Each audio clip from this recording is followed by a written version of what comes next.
আসসালামু আলাইকুম রহমতুল্লাহি ওয়া বারাকাতুহু।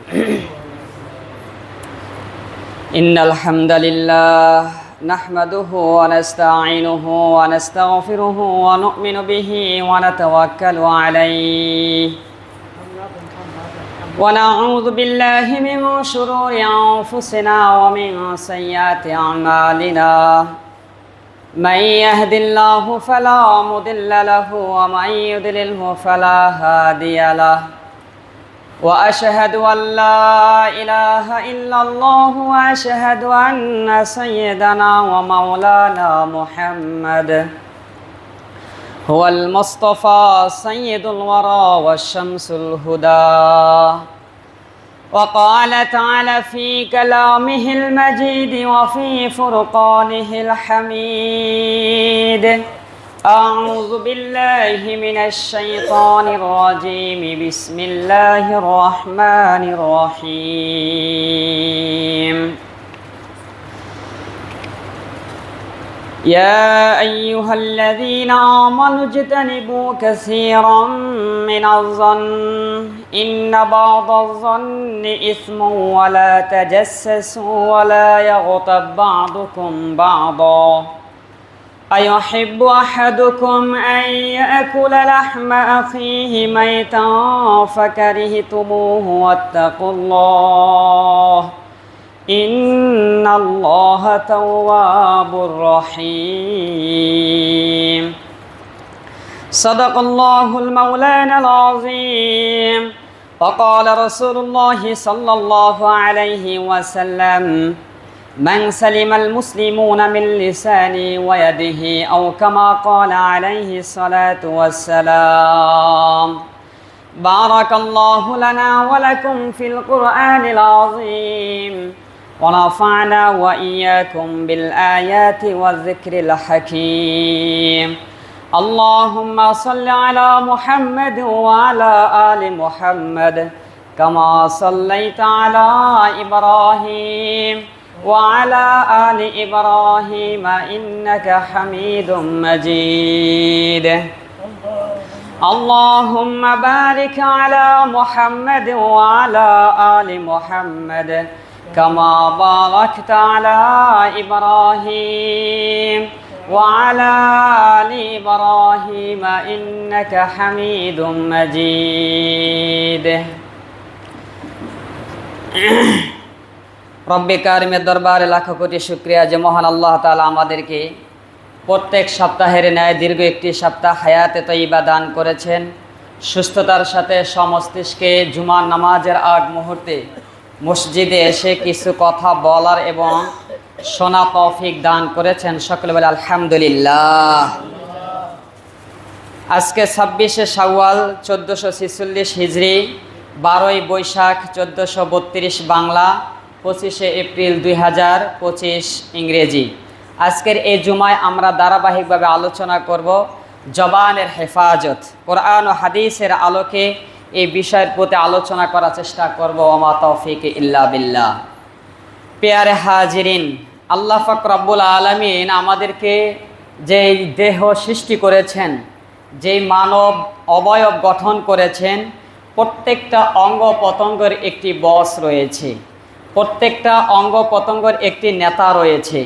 পৃথিবীতে যেরকমভাবে মানুষের সর্দার, দলের সর্দার, দেশের সর্দার রয়েছে, ঠিক অনুরূপভাবে একজন ব্যক্তির প্রত্যেক অঙ্গের একটি সর্দার রয়েছে।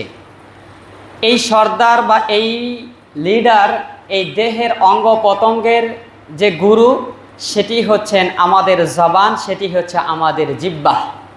যে ব্যক্তি আল্লাহ পাক রব্বুল আলামিনের এই জিহ্বাকে কন্ট্রোল করে চলতে পারবে, যে ব্যক্তি এই জিহ্বাকে সঠিক পথে তিনি পরিচালিত করতে পারবেন, আল্লাহ পাকের এই দুনিয়া এবং পরকালীন ওই ব্যক্তি এই শুধুই মাত্র এই জবানের মাধ্যমে তিনি হেফাজত থাকবেন, সফল কাম হতে পারবেন।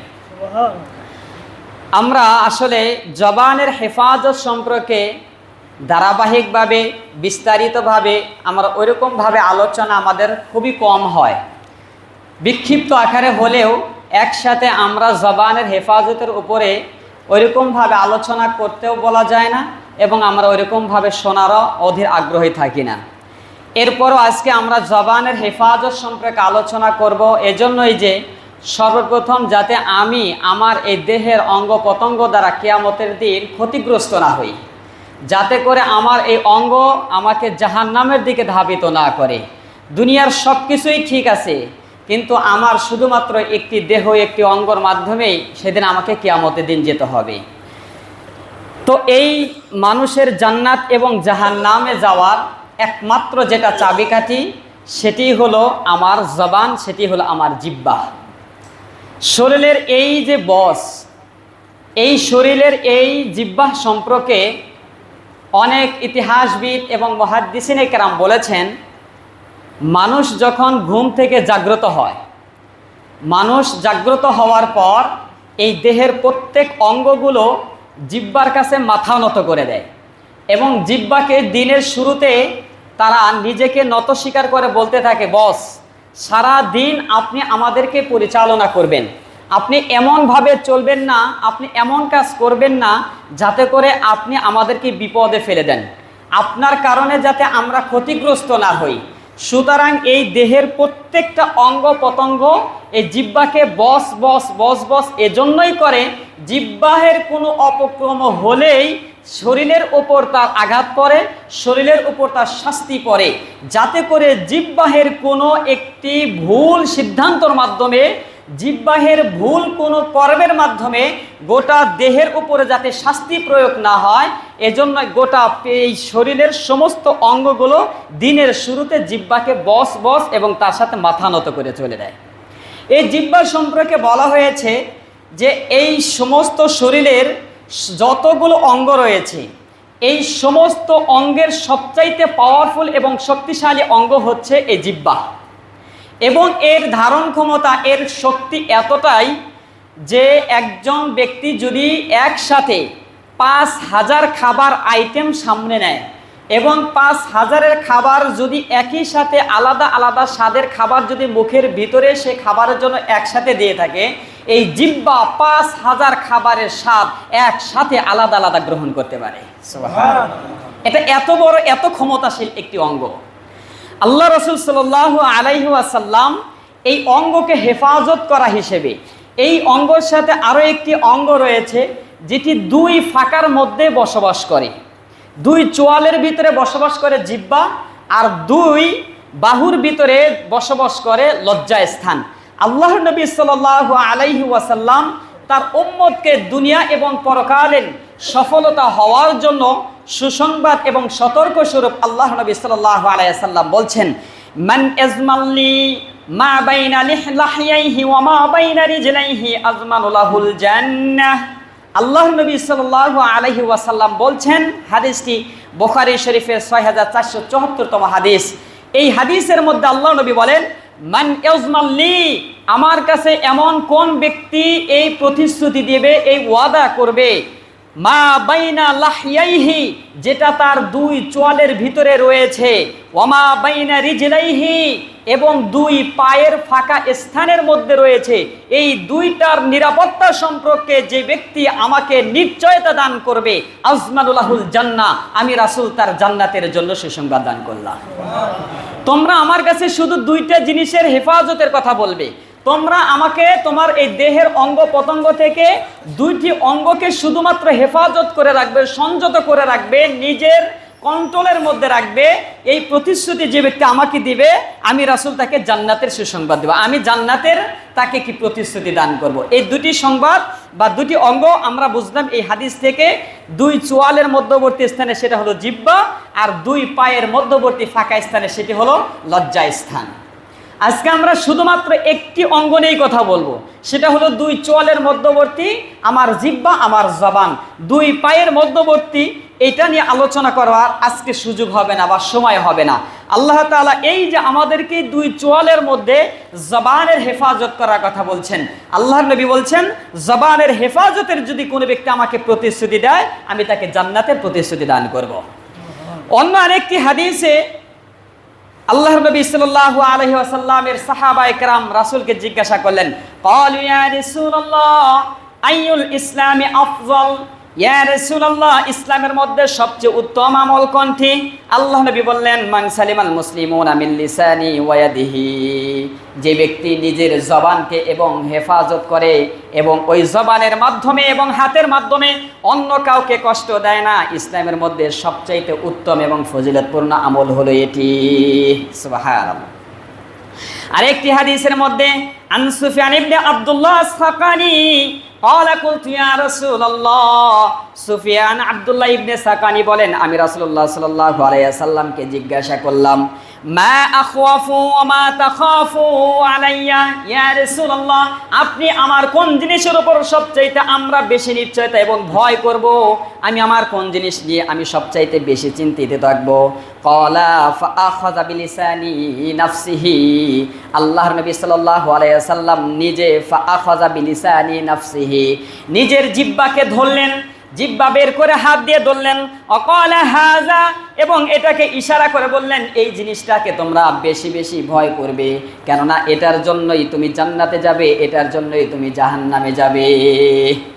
আল্লাহর নবী সাহাবী জিজ্ঞাসা করলেন, ইয়া রাসূলুল্লাহ, আমি কোন জিনিসকে বেশি ভয় করব, আমি কোন জিনিস নিয়ে বেশি আশঙ্কা থাকবো, আমি কোনটা নিয়ে সবসময় পেরেশান থাকবো?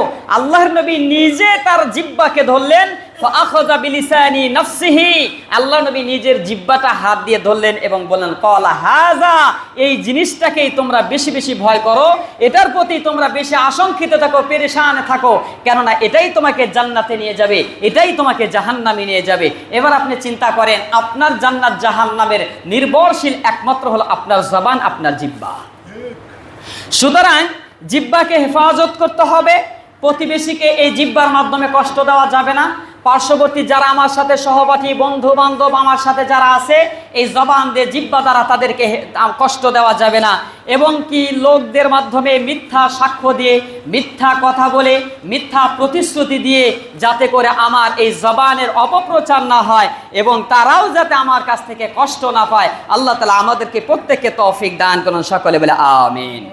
জিহ্বার আরো একটি ভয়ঙ্কর গুনাহ রয়েছে এবং এটা থেকে বাঁচার কথা আল্লাহ নবী সাল্লাল্লাহু আলাইহি ওয়াসাল্লাম এবং আল্লাহ তাআলা স্বয়ং খুদ সূরাতুল হুজরাতের মধ্যে নিজেও বর্ণনা করেছেন যে এই জিহ্বা দ্বারা মানুষের সবচাইতে ভয়ঙ্কর একটি গুনাহ হলো, সেটি হলো গীবত এবং শিকায়াত করা। এটা অত্যন্ত খারাপ। এই গুনাহটা অন্য কোনো অঙ্গ পতঙ্গ করা দ্বারা সম্ভব হয় না, যেটা শুধুমাত্র জিহ্বার মাধ্যমেই হয়, যেটা শুধুমাত্র জিহ্বা দ্বারাই মানুষ ক্ষতিগ্রস্ত হয়, অন্যকে ক্ষতিগ্রস্ত করে।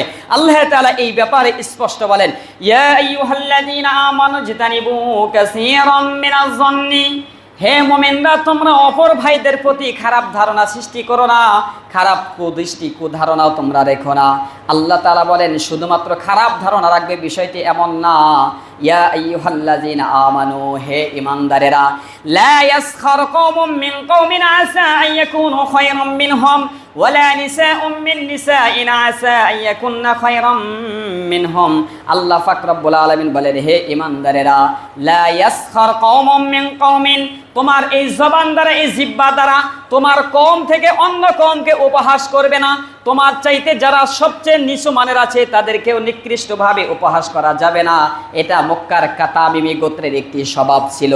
তারা তাদের গোত্র ব্যতীত যারা নিচু বংশের ছিল, মুসলমানদের মধ্যে যারা গরিব ছিল, যারা কালো ছিল, যারা বেটে ছিল, যাদের জীর্ণ শীর্ণ অবস্থা ছিল, এই তামিমি গোত্রের লোকেরা ওই সকল ব্যক্তিদেরকে উপহাস করে করে বিভিন্ন ধরনের কটাক্ষ করত। আল্লাহ পাক রব্বুল আলামিন এই তামিমি গোত্রের এই চরিত্রটা পছন্দ করলেন না, সাথে সাথে বলে দিলেন, লা ইয়াসখার কওমুম মিন কওমিন আসা আন ইয়াকুনু খায়রাম মিনহুম। খবরদার তামিমি গোত্রের লোক, তোমরা সম্ভ্রান্ত পরিবার হতে পারো, তোমরা সুহাইবকে তোমরা কটাক্ষ করতে পারো না, খুবাইবকে খাব্বাবকে তোমরা কটাক্ষ করতে পারো না, বিলাল রাদিয়াল্লাহু তাআলা আনহুকে তোমরা কটাক্ষ করতে পারো না, উপহাস করতে পারো না। এভাবে যখন সাহাবাদেরকে তারা উপহাস করে করে বলতে লাগলেন, এই ব্যাপারে আল্লাহর নবী এবং আল্লাহর তাআলা স্পষ্ট বলে দিলেন, লা ইয়াসখার কওমুম আসা আন ইয়াকুনু খায়রাম মিনহুম। খবরদার, তোমরা সওদাগর বংশ রয়েছো, নিচু বংশের ব্যক্তিকে উপহাস করা যাবে না। তুমি অট্টালিকার মালিক হয়েছো, অটো ড্রাইভারকে উপহাস করা যাবে না। তুমি সৌন্দর্য এবং তোমার অবয়ব দেহ কাঠিন সৌন্দর্য রয়েছে, কালো বেটে, এদেরকে তোমার উপহাস করা যাবে না। সুতরাং এই ধরনের খারাপ এবং আচরণের এই গুণাগুলো শুধুমাত্র মানুষের এই জবান এবং জিহ্বা দ্বারাই হয়ে থাকে। এটাও জবান দ্বারা, এটাও জিহ্বা দ্বারাই হয়ে থাকে। সুতরাং আমি একজনকে উপহাস করছি, আমি এক বংশের লোককে তুচ্ছ কোনো শব্দ দ্বারা তাদেরকে আমি উচ্চারণ করছি, আল্লাহ তাআলা স্পষ্ট সূরাতুল হুজুরাতের মধ্যে নিষেধ করলেন, না, এক বংশের লোককে আর এক বংশের লোক উপহাস করা যাবে না। কথায় কথায় রোহিঙ্গা বলা যাবে না, কথায় কথায় দুবাসী বলা যাবে না, কথায় কথায় ভাড়াটিয়া বলা যাবে না, কথায় কথায় দুবাসী, কথায় কথায় কি কয় সন্ন্যাসী, এই ধরনের কথা বলা যাবে না।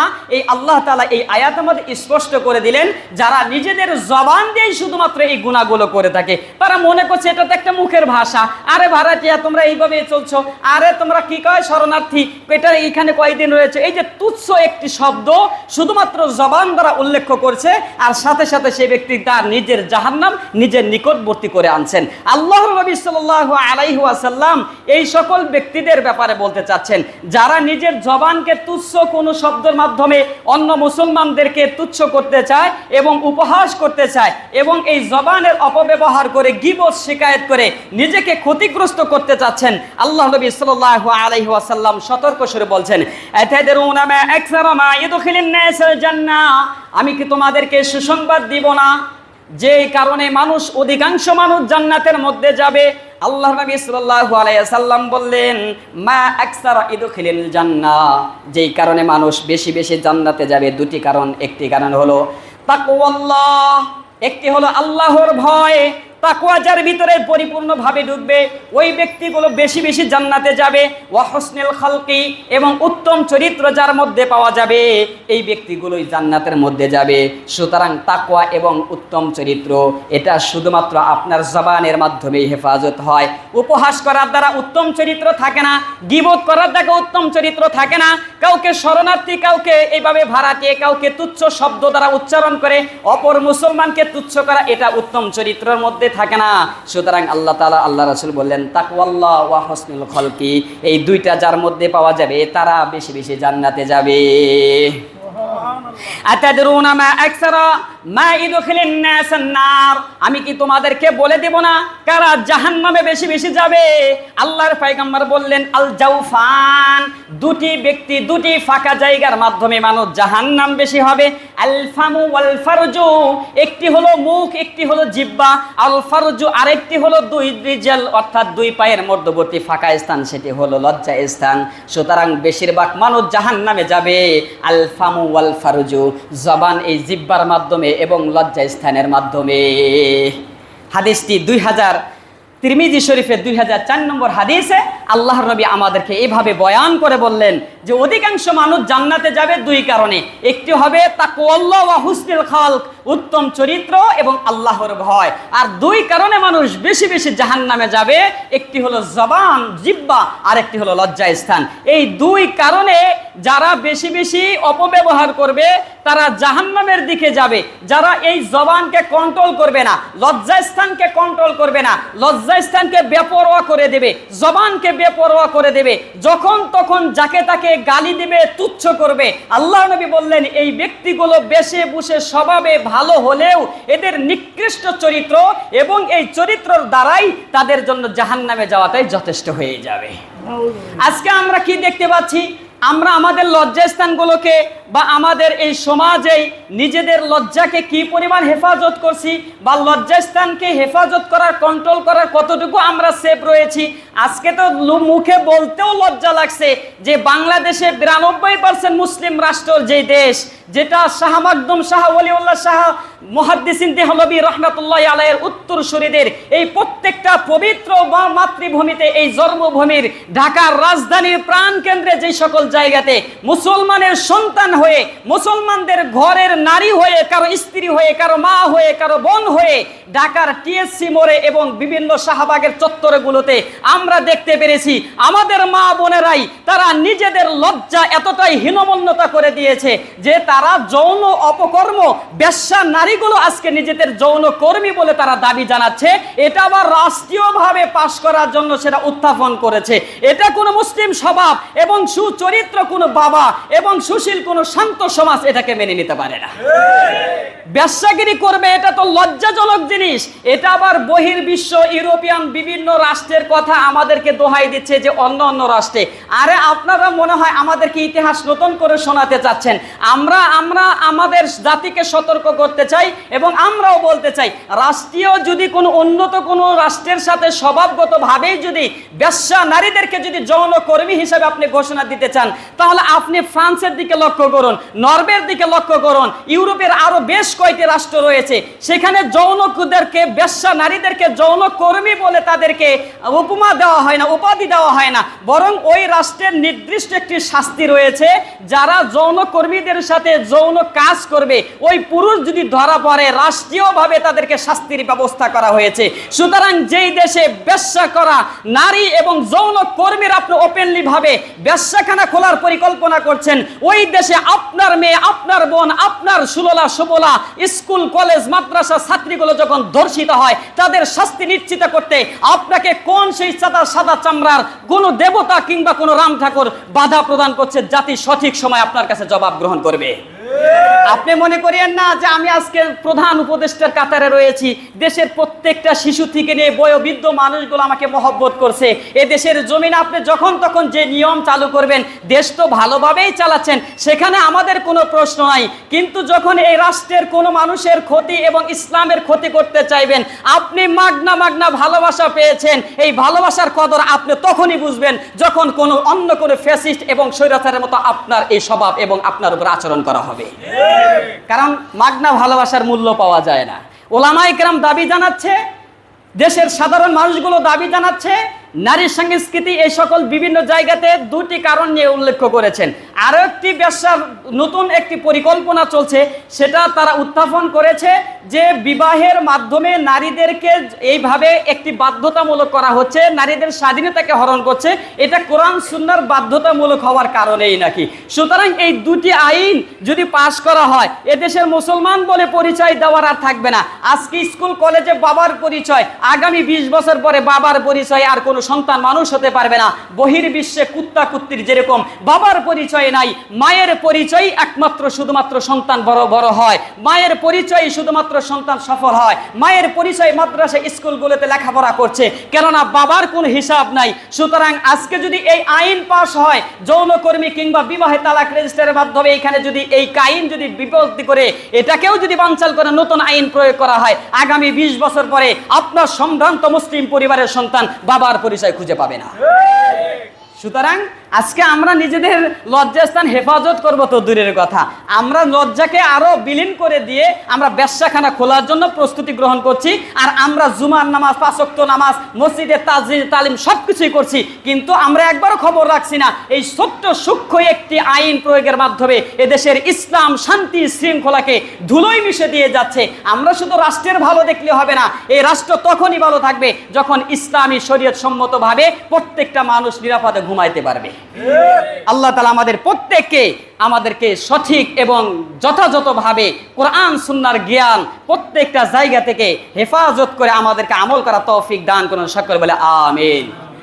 বলতেছিলাম এই জবান এবং লজ্জাস্থানকে হেফাজত করতে হবে। লজ্জাস্থানের আলোচনাটা আমার ছিল না, যেহেতু এসে গেছে এরপরেও বলে দিলাম। এখন আমার জবানকে কিভাবে হেফাজত করব? আল্লাহ পাক রব্বুল আলামিন অযথা কথাকেও বলতে নিষেধ করেছেন। আল্লাহ পাক রব্বুল আলামিন বলেন, ওয়াল্লাযীনা হুম আনিল লাগবি মুরিদুন। হে ইমানদারেরা, তোমাদের ইমানদারের যে কয়টা স্বভাব থাকবে তার মধ্যে একটি স্বভাব হবে ওয়াল্লাযীনা হুম আনিল লাগবি মুরিদুন। কথা বলা থেকে অনর্থক কথা বলাতেও তোমার জবানকে হেফাজত করতে হবে। কথা বলছেন, অযথা কথা বলা যাবে না। সুতরাং মানুষের মধ্যে কথা বলছেন, যেটা দরকারি ওই কথাটাই আপনাকে বলতে হবে। অযথা কথা বলতে, লগবি কথা বলতে, অনর্থক কথা বলতে বোঝানো হয় যদি কোনো ব্যক্তি মাছ নিয়ে যাচ্ছে, যদি কোনো ব্যক্তি বাজার নিয়ে যাচ্ছে, মনে করেন আপনি দেখতে পাচ্ছেন মাছ, এখন আপনি জিজ্ঞাসা করলেন ভাই আপনি কি মাছ নিয়ে যাচ্ছেন, এটাও অনর্থক কথা। এটাও কি কথা? এটাও অনর্থক কথা। আপনি দেখতেই পাচ্ছেন মাছ, সুতরাং আপনি জিজ্ঞেস করতে পারেন মূল্য কত, কিন্তু মাছ নিয়ে যাচ্ছেন নাকি, এটা মাছ আপনি দেখতে পাচ্ছেন, আপনি অযথা এটা কথা বলছেন, এটাকেও অনর্থক কথা বলে। তাহলে আপনি নিজে চিন্তা করুন, দিনের শুরু থেকে শেষ পর্যন্ত চার দোকানে, পানের আড্ডায়, বিভিন্ন মহলে কি পরিমাণ অযথা কথা বলেন, আপনি নিজে নিজে বিবেকের কাছে প্রশ্ন করুন। শুধু আপনারা বলেন বিষয়টা এমন নয়, এই ওয়াজ মাহফিল আজকে এখানেও এমন হয়েছে, তারা নিজেরাই যে অযথা ফালতু কথা বলে বলে জাতিকে ধোঁকা দিচ্ছে বা সময় নষ্ট করছে, এটাও নাই। 1 ঘন্টা বয়ান হবে, কোরআন হাদিসের কোনো কথা নাই, বিভিন্ন ধরনের গজল, বিভিন্ন ধরনের গানে সুর মুর দিয়ে মানুষের মধ্যে চলে যাচ্ছে, এটাও একটা অযথা কথা। সুতরাং দরকারি কথা, প্রয়োজনীয় কথার বাহিরে আল্লাহ তাআলা স্পষ্ট নিষেধ করেছেন, অযথা কথা বলা যাবে না। আল্লাহর নবী খোদ রাসূলুল্লাহ সাল্লাল্লাহু আলাইহি ওয়াসাল্লাম তার সাহাবীদেরকে বয়ান করছেন এই অযথা কথা থেকে বিরত থাকার ক্ষেত্রে। আল্লাহর নবী সাল্লাল্লাহু আলাইহি ওয়াসাল্লাম জবানের এই জিহ্বাকে কন্ট্রোল করার, হেফাজত করার কথা বলছেন। আলা আখবারুকা বিমালাকি যালিকা কুল্লিহি।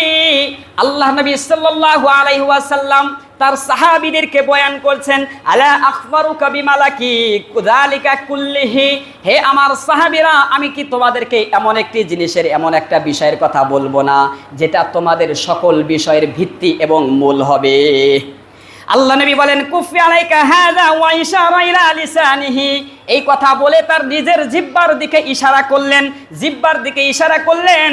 ক্বালা ইয়া নবী আল্লাহ, সাহাবায়ে কেরাম জিজ্ঞাসা করলেন, ইয়া রাসূলুল্লাহ ওয়া ইন্না লামুআখিযুনা বিমা নাতাকাল্লামু বিহি।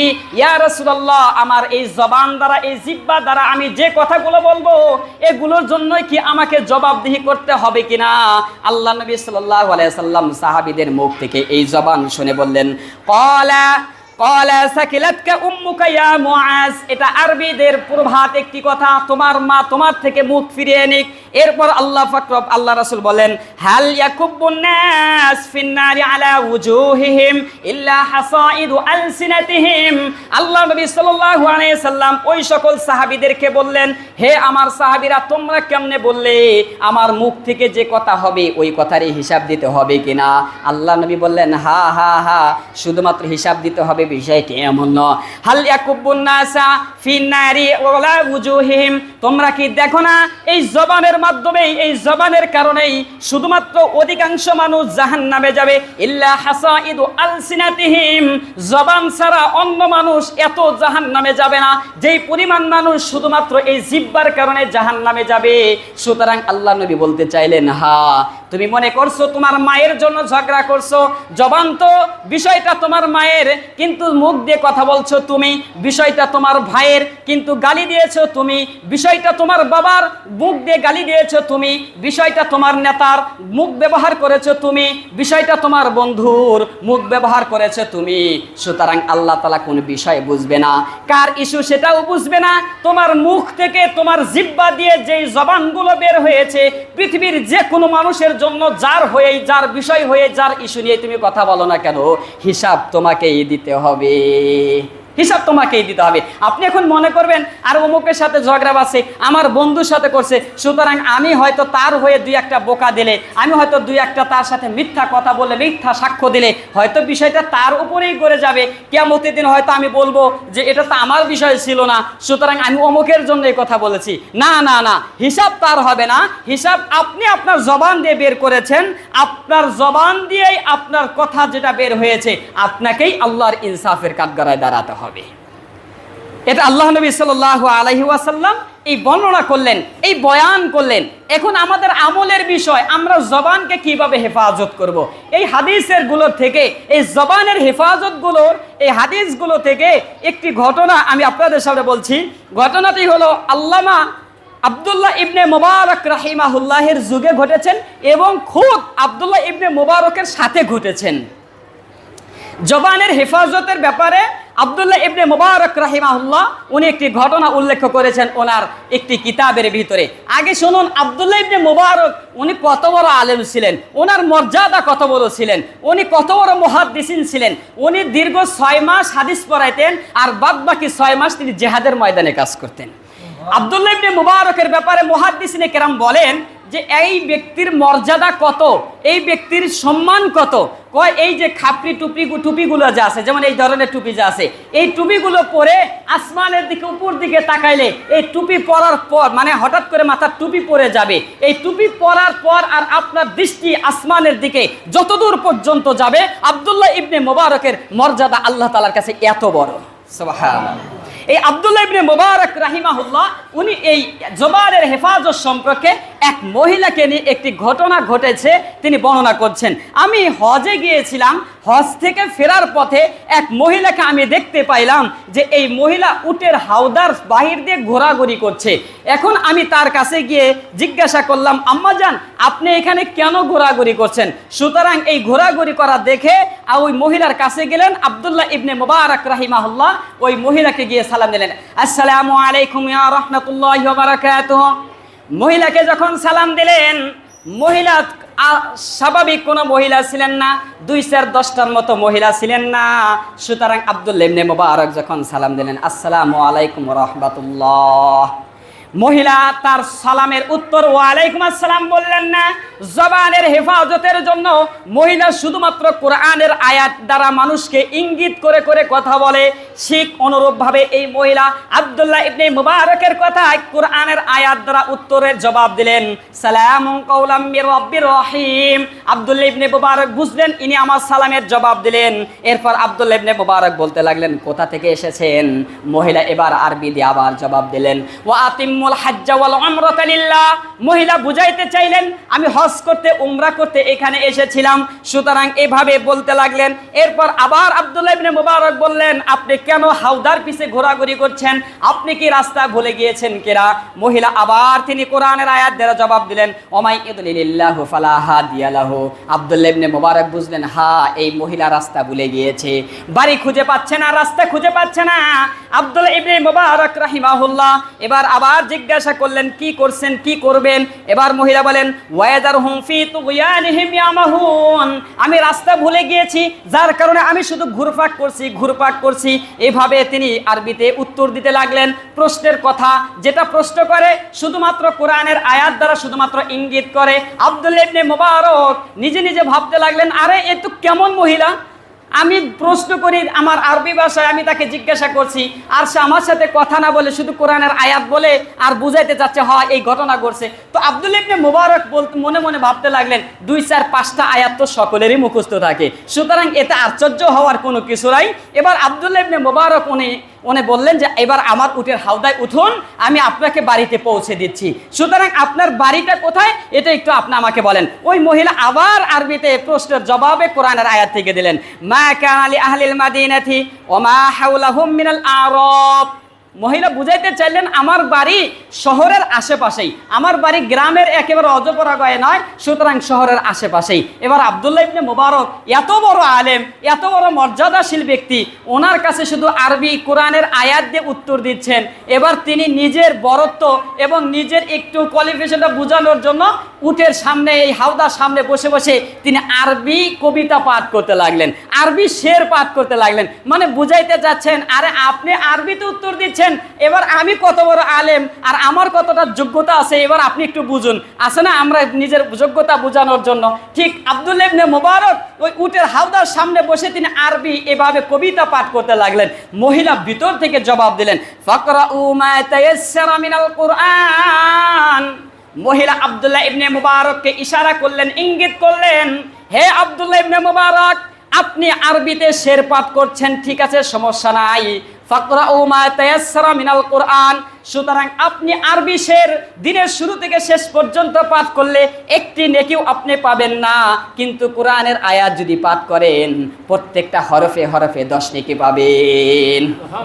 আব্দুল্লাহ ইবনে মুবারক বুঝতে পারলেন এই মহিলা সাংঘাতিক মহিলা, সাধারণ কোনো মহিলা নয়। এবার তার নিজের ব্যক্তিগত কোয়ালিফিকেশন ভিন্ন করে তাকে জিজ্ঞাসা করলেন, আপনার কি ছেলে মেয়ে আছে কিনা? এবার মহিলা বললেন, আল মাল ওয়াল বানুনা জিনাতুল হায়াতিদ দুনিয়া। হ্যাঁ আমার মাল সম্পদ আছে, আমার সন্তানাদি আছে। আব্দুল্লাহ ইবনে মুবারক আবার জিজ্ঞাসা করলেন তাদের নামটা যদি বলতেন আমার জন্য একটু সহজ হতো। আব্দুল্লাহ ইবনে মুবারকের এই প্রশ্নের জবাবে বললেন, ইব্রাহিম ওয়া ইসমাঈল ওয়া ইসহাক ওয়া ইয়াকুব। আমার 4টা সন্তান রয়েছে, একটার নাম ইব্রাহিম, ওয়া ইসমাঈল ওয়া ইসহাক ওয়া ইয়াকুব। আব্দুল্লাহ ইবনে মুবারক বুঝলেন তার 4টা সন্তান রয়েছে।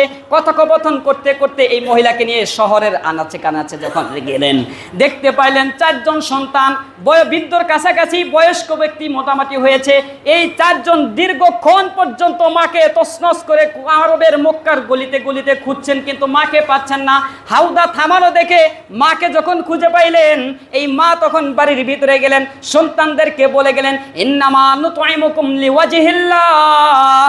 এই কথাটা বলে এই মহিলা তার বাড়ির ভিতরে চলে গেলেন। এবার আব্দুল্লাহ ইবনে মুবারক যখন তাকে নিয়ে চলে আসবেন, তাকে রেখে এবার তার সন্তানগুলো বলছেন, আপনি কোথায় যাচ্ছেন? আপনাকে তো মেহমানদারি করাতে হবে। বলে কেন? ওই যে মায়ে বলে গেছেন ইন্নামা নুতঈমুকুম লিওয়াজহিল্লাহ, মানে মেহমানদারি ছাড়া যাতে এই পুরুষ না যেতে পারে।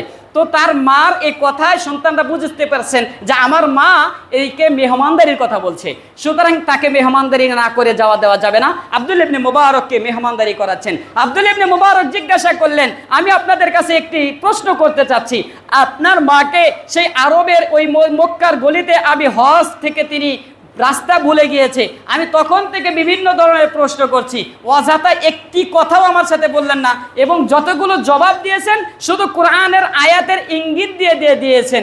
এভাবে আপনাদের সাথেও কথা বলে কিনা? ওনার 4টা সন্তান বললেন, হ্যাঁ আমাদের মা আমাদের সাথেও এভাবেই কথা বলে, বাড়তি কোনো কথা বলে না। এবং কি এই আমলটা আমার মা যখন থেকে শুনেছে জবানের হেফাজত করতে হবে, আজ থেকে 20 বছর আগে হাদিস শুনেছে, এই হাদিসের উপর আজ থেকে 20 বছর পর্যন্ত আমার আম্মাজান আমাদের সাথেও এইভাবেই কথা বলে। আল্লাহু আকবার। এটা ছিল জবানের হেফাজত। আমি আপনি জবানের হেফাজত কি পরিমাণ করি আপনি এবার চিন্তা করুন। একজন মহিলা যদি নিজের জবানকে কন্ট্রোল করার জন্য, নিজের জবানকে হেফাজত করবার জন্য শুধুই মাত্র কথার ইঙ্গিতে ইঙ্গিতে ছেলে মেয়ে পাড়া প্রতিবেশী সকলের সাথে চলতে পারে, আমি কেন পারবো না? আমি কেন আমার জীবন গোছাতে পারবো না? আমি কেন দুনিয়া আখিরাত আমি এই জবানের মাধ্যমে হেফাজত করতে পারবো না? আল্লাহ তাআলা আমাদের প্রত্যেককেই এই জবানের অযথা কথা, অযথা অলগ্য বিষয় থেকে বেঁচে থাকা তৌফিক দান করুন, সকলে বলে আমিন। এই জবানের আরো একটি মারাত্মক গুনাহের কাজ রয়েছে, যেটা শুধুমাত্র জিহ্বা দ্বারা হয়, সেটি হলো মিথ্যা কথা বলা। কি বলা? মিথ্যা কথা বলা। আল্লাহ নবী সাল্লাল্লাহু আলাইহি ওয়াসাল্লাম এই মিথ্যাকারী, মিথ্যা কথা, মিথ্যা সাক্ষ্যর ব্যাপারে নিজে খোদ সাহাবীদেরকে বয়ান করেছেন, উম্মতকে বয়ান করে তিনি বলছেন, ইন্নাস সাদাকা লা ইয়াহদি ইলাল বিররি ওয়া ইন্নাল বিররা ইয়াহদি ইলাল জান্নাহ। আল্লাহ নবী সাল্লাল্লাহু আলাইহি ওয়াসাল্লাম বলেন, ইন্নাস সিদকা লা ইয়াহদি ইলাল বিররা, নিশ্চয়ই প্রত্যেক সত্য হলো একটি ন্যায়পরায়ণের রাস্তা, আল বিররা ইয়াহদি ইলাল জান্নাহ, আর প্রত্যেক সৎ পথ তোমাকে জান্নাতের দিকে নিয়ে যাবে। আল্লাহ নবী বলেন, ওয়াইন্না রাজুলা লা ইয়াসদুকু হাত্তা ইয়াকতুবু আলা আবদুল্লাহি সিদ্দিকান, কোন ব্যক্তি যদি এভাবে সত্য কথা বলতে বলতে বলতে বলতে চলতে থাকে, 1 নম্বর আমল হবে এই সত্য বলার দ্বারা তাকে জান্নাতে নিয়ে যাওয়া হবে।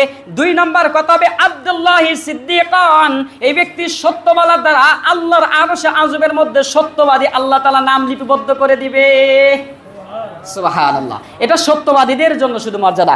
এর বিপরীতে আল্লাহ নবী সাল্লাল্লাহু আলাইহি সাল্লাম এর ব্যাপারে বলেন, যারা মিথ্যা করবে এবং মিথ্যা করতে করতে এই পরিমাণ হবে যে আল্লাহ তাআলা তার আরশে আযমে ওই ব্যক্তির নাম মিথ্যাবাদী বলে ঘোষণা করে দিবেন, বোর্ডে লেখা দিবেন এই ব্যক্তি মিথ্যাবাদী। হাসরের দিন আর তার পরিচয়ের প্রয়োজন হবে না, এটা মিথ্যাবাদী অটোমেটিকলি সামনে উঠে পড়বে। এবার আপনি চিন্তা করুন, আপনার জবান আপনি কি পরিমাণ সত্য বলবেন, কি পরিমাণ মিথ্যা বলবেন, এটা একান্তই আপনার ব্যক্তিগত বিষয়। আল্লাহ নবী সাল্লাল্লাহু আলাইহি ওয়াসাল্লাম আরো একটি ভয়ঙ্কর হাদিস এই মিথ্যার ব্যাপারে বললেন, ইন্নাল আবদা লা ইয়াকতুমু বিল কালামাতি মা তাবায়ানু ফিহা। আল্লাহ নবী সাল্লাল্লাহু আলাইহি ওয়াসাল্লাম মিথ্যা বলার দ্বারা এই ব্যক্তিদের সম্পর্কে তিনি হুঁশিয়ারি করছেন, ইয়াজিল্লু বিহা ফিন্নারি বা'দা মা মিম্মা বাইনাল মাশরিকি ওয়াল মাগরিবি। যদি কোনো ব্যক্তি মিথ্যার উপর অটল থাকে, মিথ্যা কথার উপরেই থাকে, মিথ্যার উপরেই শুধুমাত্র থেকে থাকে, আল্লাহ নবী বলেন মিম্মা বাইনা মিনাল মাশরিকি ওয়াল মাগরিবি, এই পৃথিবীর এক প্রান্ত থেকে আরেক প্রান্ত যতটা গভীর হবে এই মিথ্যাকারীর জন্য জাহান্নাম তার চেয়ে আরো বেশি গভীর হবে। চিন্তা করেন, মিথ্যা এত বড় পাপ, মিথ্যা এত বড় শাস্তির জায়গা। আল্লাহ নবী সাল্লাল্লাহু আলাইহি সাল্লামের সাহাবী আবু বকর সিদ্দিক রাদিয়াল্লাহু তাআলা আনহু এই জিহ্বা নিয়ে এত পেরেশান করতেন, যিনি হযরতে আদম আলাইহিস সালাম থেকে নিয়ে কিয়ামত পর্যন্ত যত উম্মত আসবে এই সকল উম্মতের শ্রেষ্ঠ উম্মত হলেন আবু বকর সিদ্দিক। আল্লাহ নবী যার ব্যাপারে বলেছেন আবু বকরুন ফিল জান্নাহ ইয়ামশি আলাল আরদি, এই আবু বকর সিদ্দিক রাদিয়াল্লাহু তাআলা আনহু নিজে তার জিহ্বা হাত দিয়ে টেনে ধরে ধরে বের করতেন আর বলতেন আমি এটা নিয়ে পেরেশানে থাকি। এবার চিন্তা করুন তার পেরেশান, তার চিন্তা, তার জবানের হেফাজত, তার জিহ্বার হেফাজত কি পরিমাণ ছিলেন, যিনি সারা উম্মতের মধ্যে সবচেয়ে এক উৎকৃষ্ট এবং সবচেয়ে তিনি নাম্বার 1 যাকে জান্নাতের সার্টিফিকেট দান করা হয়েছে, ওই আবু বকর সিদ্দিক রাদিয়াল্লাহু তাআলা আনহু নিজের জিহ্বা হাত দিয়ে টেনে ধরে ধরে এইভাবে প্রত্যেকদিন বলতেন আমি এই জিহ্বা নিয়ে পেরেশানে থাকি। এবার আপনি চিন্তা করুন বন্ধু, তুমি নিজে নিজে চিন্তা করো, এই মিথ্যা সাক্ষ্য, এই জবানকে অপব্যবহার করে কত মানুষকে তুমি বিপদে ফেলেছো, এই মিথ্যা সাক্ষ্য দিয়ে কত মানুষকে তুমি ক্ষতি করেছো, এই জবানের মাধ্যমে আল্লাহর কি পরিমাণ নাফরমানি করেছো, এই জবানের মাধ্যমে কি পরিমাণ কুফর করেছো, কি পরিমাণ শিরকি করেছো, এই জবানের মাধ্যমে আত্মীয়তার সম্পর্ক কি পরিমাণ ছিন্ন করেছো, এই জবানের শুধুমাত্র মিথ্যা সাক্ষ্য দিয়ে কত অসহায় নিরহ মানুষকে তুমি বিপদে ফেলিয়েছো, মিথ্যা মামলা দিয়ে বিরোধী দলীয় বিভিন্ন নেতৃবর্গ এবং কি তোমার প্রতিবেশীদেরকে শুধুমাত্র জবানের অপব্যবহার করে মামলা সুপ্রিম করে বিভিন্ন জায়গাতে মিথ্যা মামলা দিয়ে যাদেরকে শাস্তির ব্যবস্থা করেছো, অচিরেই তোমার জন্য আল্লাহ তাআলা এর চাইতে বড় ভয়ঙ্কর শাস্তির দুনিয়াতে আল্লাহ তাআলা অপেক্ষা করাচ্ছে। এজন্য মিথ্যা এটা মানুষকে সাজা দেয়, মিথ্যা মানুষকে ধ্বংস করে দেয়। জবানের হেফাজত অবশ্যই আমাকে করতে হবে, কেননা প্রত্যেকটা কথা আল্লাহ তাআলার ইনসাফের কাঠগড়ায় অক্ষরে অক্ষরে হিসাব করা হবে, ওজন করা হবে, শুধু হিসাব না ওজন করা হবে। আল্লাহ বলেন ওয়ানাদাউল মাওয়াজিনাল কিসতা লিয়াউমিল কিয়ামাতি ফালা তুজলামু নাফসুন শাইআ। আল্লাহ পাক রব্বুল আলামিন বলেন মানুষ মুখের জবান দ্বারা যা কিছু করবে, যা কিছু ঘটাবে, এর প্রত্যেকটাকে আল্লাহ তাআলা ওজন করবে। হয়তো অনেকের বুঝে আসবে না জবান আবার কিভাবে ওজন করে।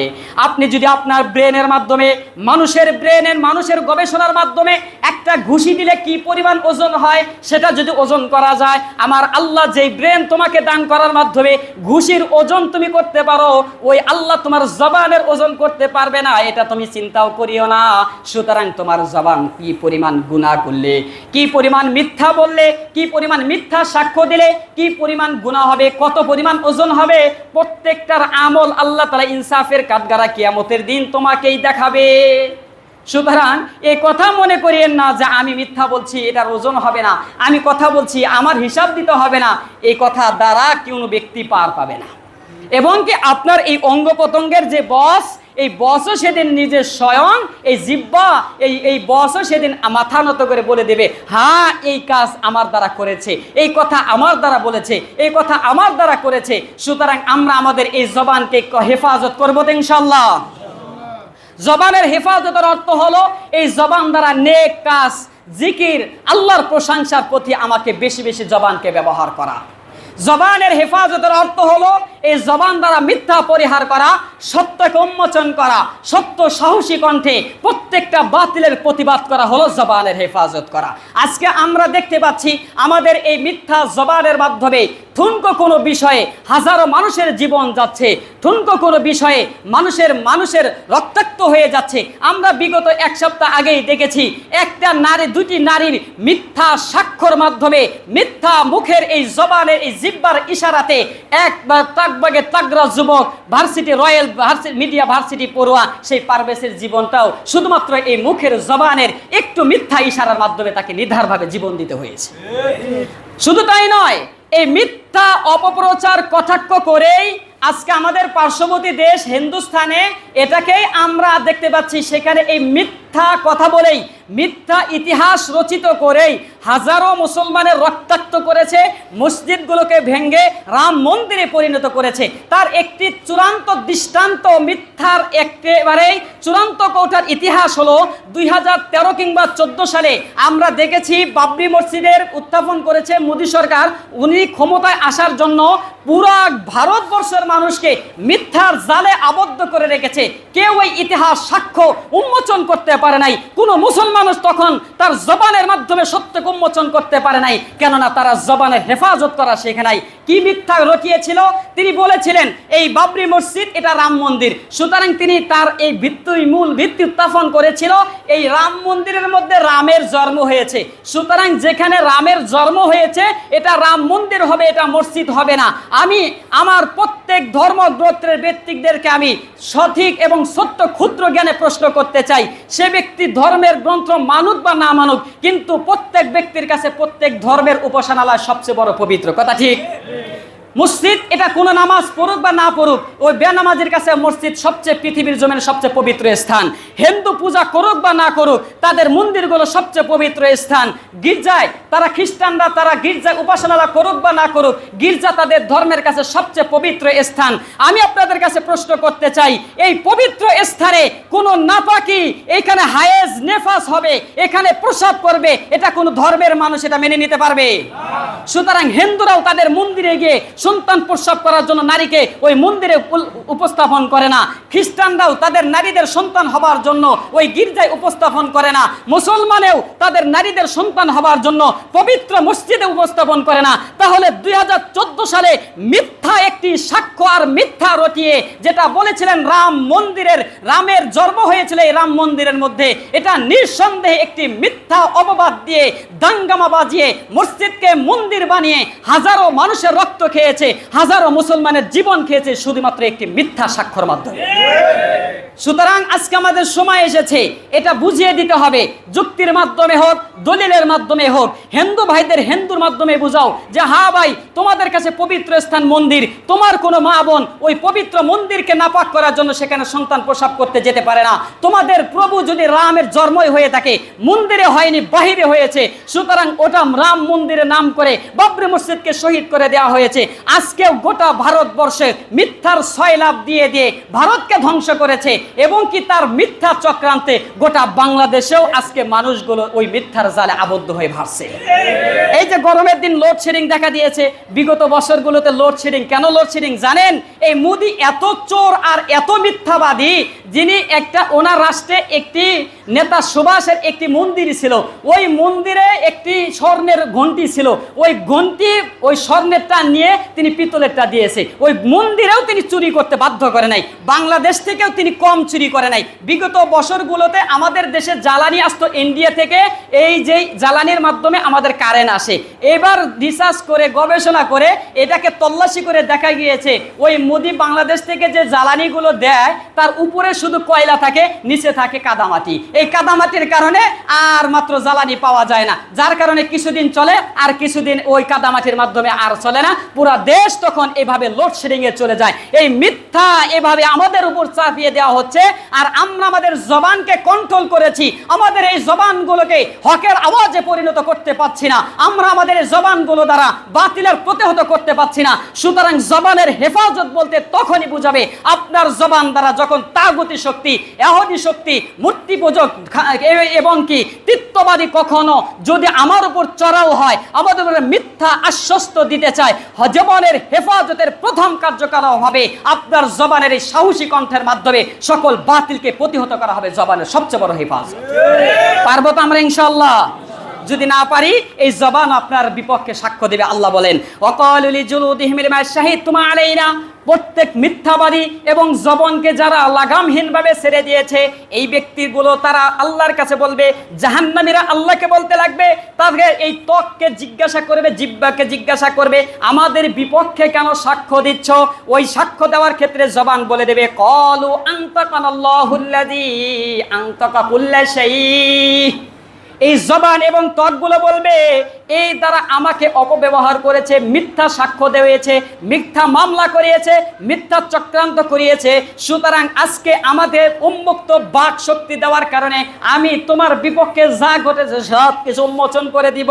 এবার আপনি চিন্তা করুন আপনার জবানকে কি পরিমাণ হেফাজত করবেন, আপনি জবানকে কি পরিমাণ কন্ট্রোল করবেন, একান্ত ব্যক্তিগত আপনার বিবেকের কাছে এই প্রশ্ন।